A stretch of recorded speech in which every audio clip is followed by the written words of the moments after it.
Cine ಮಂದಿಯಿಂದ ಹಿರಿಯ ನಟಿಗೆ ಅಂತಿಮ ವಿದಾಯವನ್ನು ಸಲ್ಲಿಸಲಾಗುತ್ತಾ ಇದೆ. ಸಿನಿಮಾ ರಂಗ ಹಿರಿಯ ಜೀವವನ್ನು ಕಳೆದುಕೊಂಡಿದೆ. ಸರೋಜಾದೇವಿ ಜೊತೆಗಿನ ಒಡನಾಟವನ್ನು ನೆನೆದು ಸಿನಿಮಾ ಮಂದಿ ಭಾವುಕರಾಗಿತ್ತು. ಚಂದನವನದ ಮೇರು ನಟಿ ಸರೋಜಾದೇವಿ ಅವರ ಸಮಕಾಲೀನರು ಯಾರೂ ಇಲ್ಲ ಈಗ ಹಂಗೆ ನೋಡೋಕೆ ಹೋದರೆ. ಬಟ್ ಎಲ್ಲ ಕೂಡ ಅವ್ರ ಜೊತೆ ಅವರ ಒಡನಾಟವನ್ನು ಸ್ಮರಿಸ್ಕೊಂಡಿದ್ದಾರೆ ನೋಡಿ. ಹಿರಿಯ ನಟಿ ಸರೋಜಾದೇವಿ ಅಮ್ಮವರು ಇವತ್ತು ಅಗಲಿದ್ದಾರೆ. ನಮಗೆ ತಾಯಿ ಸಮಾನ. ಅವ್ರನ್ನ ಯಾವಾಗಲೂ ಬಂದು ನೋಡ್ತಾ ಇದ್ದೆ. ಒಂದು ದಿವಸ ಸದಾಶಿವನವರ ಮನೆಯಲ್ಲಿ ನನ್ನ ಮಗಳು ಇನ್ವಿಟೇಷನ್ ಕೊಡೋಕ್ಕೆ ಹೋಗಿದ್ದೆ.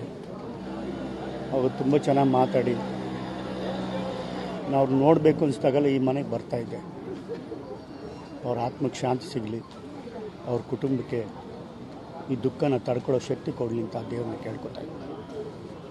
ದಕ್ಷಿಣ ಭಾರತದ ಎಲ್ಲ ಹಿರಿಯ ನಟರ ಜೊತೆ ನಡೆಸಿದಂಥ ಸೂಪರ್ ಸ್ಟಾರ್ ಜೊತೆ ನಡೆಸಿದಂಥ ಏಕೈಕ ನಟಿ ಅಂದರೆ ಅದು ಬಿ ಸರೋಜಾದೇವಿ ಮಾತ್ರ. ಇಂತಹ ಒಂದು ಮಹಾನ್ ತಾಯಿನ ಇವತ್ತು ನಮ್ಮ ಕನ್ನಡ ನಾಡು ಕಳ್ಕೊಂಡಿದ್ದೀವಿ.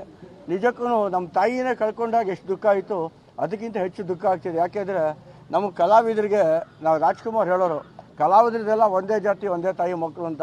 ನಾವು ಅದೇ ಒಂದು ಪರಂಪರೆಯಲ್ಲಿ ಬೆಳ್ಕೊಂಬಂದಿದ್ದೀವಿ. ಎಷ್ಟು ಚಿತ್ರ ಮಾಡಿದ್ವಿ ಒಂದು ಮುಖ್ಯ ಅಲ್ಲ, ಅದೇ ಚಿತ್ರಗಳನ್ನು ಮಾಡಿದಾಗ ಅವ್ರು ಚಿತ್ರ ನೋಡಿರ್ತೀವಿ. ಪ್ರತಿಯೊಂದು ಬಿ ಸರೋಜಾದೇವಿ ರಾಜ್ಕುಮಾರ್ ಚಿತ್ರಗಳು ನೋಡಿದ್ದೀವಿ. ನಮ್ಮ ಜೀವನ ನಾವು ಚಿತ್ರ ನೋಡಿಕೊಂಡೇ ಜೀವನ ನಿರೂಪಿಸ್ಕೊಂಡ್ಬಂದಿದ್ದೀವಿ. ಇವತ್ತು ನಿಜ ಏನು ಹೇಳಬೇಕು ಅದು ತೋಚ್ತಾ ಇಲ್ಲ. ಆದರೆ ಸರೋಜಮ್ಮನ್ನ ತುಂಬ ಮಿಸ್ ಮಾಡ್ಕೊತೀನಿ. ಯಾಕೆಂದರೆ ಆವಾಗವಾಗ ಫೋನ್ ಮಾಡೋರು, ಮಾತಾಡೋರು. ನಾನು ಫೋನ್ ಮಾಡ್ತಿದ್ದೆ, ಮಾತಾಡೋರು. ಅವ್ರಿಗೇನಾದರೂ ತೊಂದರೆ ಇದೆ, ಏನಾದರೂ ಮನಸ್ಸು ಸಮಾಧಾನ ಇಲ್ಲದೆ ಹೋದರೆ ನನ್ನ ಹತ್ರ ಮಾತಾಡೋರು. ಅದನ್ನು ಮಿಸ್ ಮಾಡ್ಕೊತೀನಿ ನಾನು ಮೊದಲು ಸರೋಜಮ್ಮನ್ನ ನೋಡಿದ್ದು, ಮೀಟ್ ಮಾಡಿದ್ದು, ಆ್ಯಕ್ಟ್ ಮಾಡಿದ್ದು Padmini pictures. First Tamil picture Nadodi. ನಾನು ಸರೋಜಮ್ಮ MGR.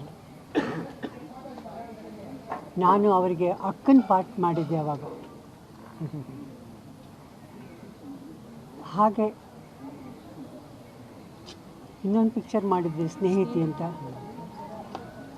ಅದರಲ್ಲೂ ಅಕ್ಕ ತಂಗಿಯರಾಗಿ ಕೆಲಸ ಮಾಡಿದ್ವಿ. ಕೃಷ್ಣ ರುಕ್ಮಿಣಿ ಸತ್ಯಭಾಮದಲ್ಲಿ ಮಾಡಿದ್ವಿ.